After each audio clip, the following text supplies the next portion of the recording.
ease whenever. Oops. Okay, not Yeah, like not that. so easy, is it? Well, not so easy, is it? Well, there's a way to do it.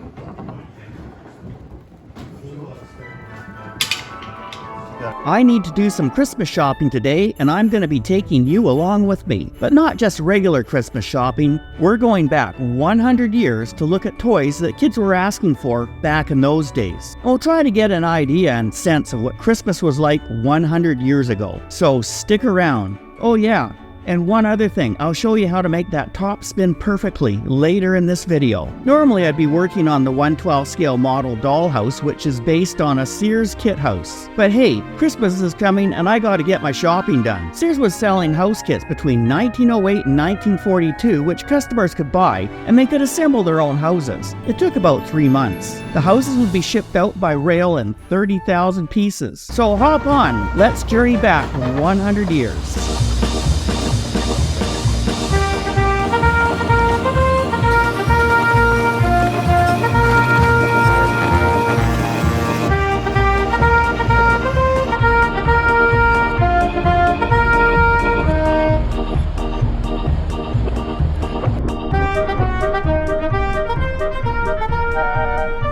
So here we are 100 years ago. In 1910, there was no Amazon, no internet. But there were catalogs and mail order. Sears was famous for their catalog, which sold pretty much everything from houses to farm tools to medicine to toys. You name it, they sold it. In later years, they even put out a special Christmas catalog. It was called the Sears Christmas Wish Book. As kids, we used to fight over to see who got to look at it first. By Christmas Eve, the catalog would be tattered and torn with pages falling out from everybody flipping through it. So let's start our Christmas shopping here with the Sears catalog. How about a gift for a young girl? No Barbies, but they did have dolls in those days. Let's have a look at a couple. This one looks good. It has an unbreakable metal head and a real curly sewed-on wake that's nicely parted with a ribbon. The hips and knees are movable and it has imitation patent leather shoes. The prices vary from 48 cents to 95 cents. What a bargain. But we have to remember these dolls had no clothing. It was up to mom or the girl herself to sew the dresses for the doll. People in those days often made their own clothing, and people did their own baking, and often flour would come in cloth bags with patterns on it. Women would use the cloth bags to make dresses, shirts, and other clothing. Let's look at this doll. It's made of good grade paper mache and has natural flesh tints in imitation of the human body. Remember, plastic still wasn't invented at this time. The elbows, wrists, hips, and knee joints are all movable, and it has lace stockings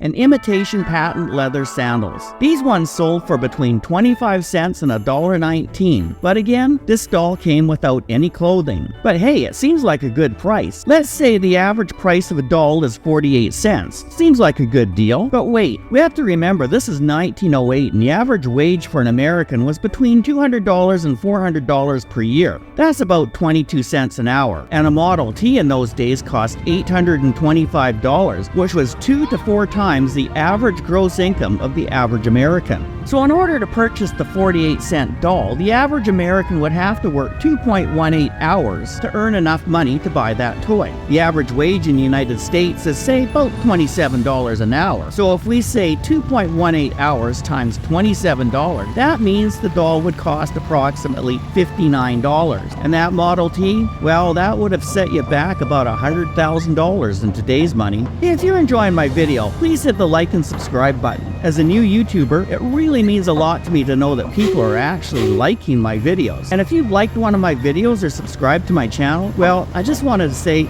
I think you're awesome. Perhaps some doll furniture for that nice little girl on our Christmas list. Here's a set of doll furniture which was said to be of good quality. And it is also said the set would not break after a few hours of use. And it was a set that would last a long time. The set sold for 65 cents, or in today's dollars, that would be approximately $80.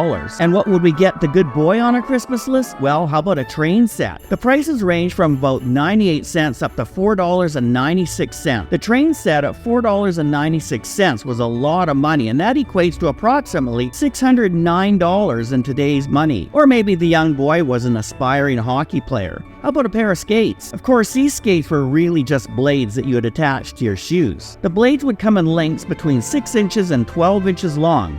A pair of skates could be had for approximately 54 cents, or about $66 in today's money. Teddy bears were all the rage. Teddy bears got their name from President Theodore Roosevelt in 1902 when the president was on a hunting trip in Mississippi. He refused to shoot a bear which had been caught for him and tied to a tree. To this very day, teddy bears are still popular amongst children. Well, here's an interesting toy for one of our kids on our list. It's a rubber dog, an exact replica of a collie dog made of pure red Indian rubber, and it's absolutely harmless to the child, says the catalog. It's fitted with a German silver whistle, and it's about 5.5 inches long and 4 inches high, and it's just 42 cents, or in today's dollars, that'd be about $51. Perhaps a good little boy or girl on your list is more of a cat person. Well, here's a red rubber cat, and it also has a German whistle in it too, and it's just 37 cents, about $45 in today's money. Today, these seem to be more like squeaky toys that we'd give our dogs and cats to play with. What do you think today's kids would think of if they received a squeaky toy for Christmas? And of course, there were no video games, so people tended to play cards, chess, or checkers. Here we have a checker or chessboard available for about 10 cents. It's lithographed in red and black and covered in imported Moroccan paper. It's just 10 cents, or about 12 bucks in today's dollars. But that didn't include checkers or chess pieces. Here's a picture of a checkerboard that was made from the top of a wooden crate. The checkers are made from tree branches cut into pieces and painted. If you lived in the country or a small town,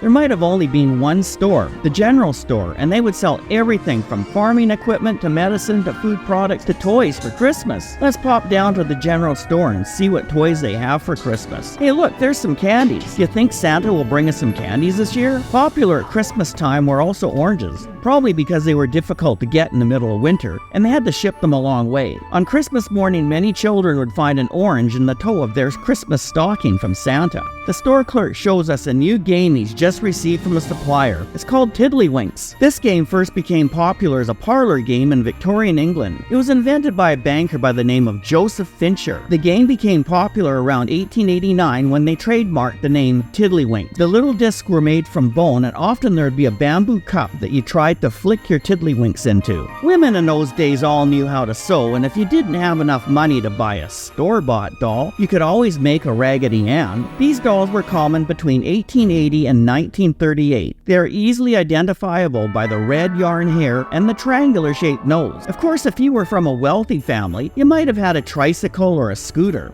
or even a wooden wagon. And if you were an older boy, you might even have a two-wheeler bicycle. But for most children, a lot of the toys were simple and handmade, which wasn't always bad. Imagine the craftsmanship in this beautiful rocking horse. Perhaps you would have had one of these little gizmos to keep you occupied for hours on end. Or maybe a homemade pinball game.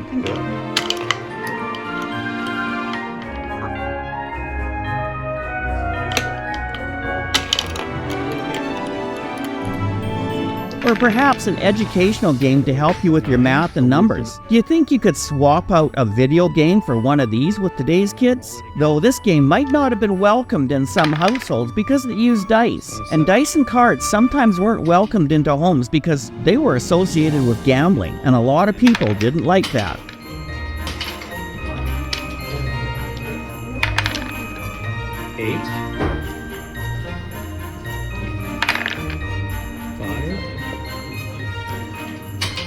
This toy is called Jacob's Ladder. It's kind of an old-fashioned slinky.